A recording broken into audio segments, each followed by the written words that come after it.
Good morning, everyone. Perhaps it is quite fitting to start off with a fascinating tale of one of the most famous figures in neuroscience psychology. Ladies and gentlemen, the one and only Phineas Gage. His story starts off in September of 1848 in the mountains of Vermont, where Phineas, a 25-year-old railroad construction foreman, was in the process of blowing up the side of the mountain to run a railroad unit. Essentially, what he needed to do was drill a hole into the rock, fill it up with gunpowder, and then put sand on top of it, pack it down, and blast the rock safely. But for some unknown reason this time, he was distracted by something, probably a raccoon or something, and he forgot to put the sand in.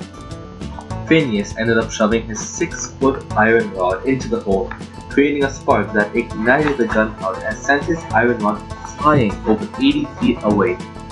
Wow, isn't that amazing? Well, it probably would have been unless something was in the middle of the rod's trajectory, and sadly, that thing was Phineas Gage's head. Ow. The iron rod pierced through his left cheekbone behind his eye and came out the top of his head.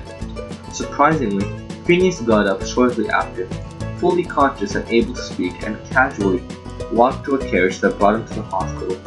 There, he arrived in front of Dr. John Harlow, who was important for both Phineas' recovery and the discoveries we have made today.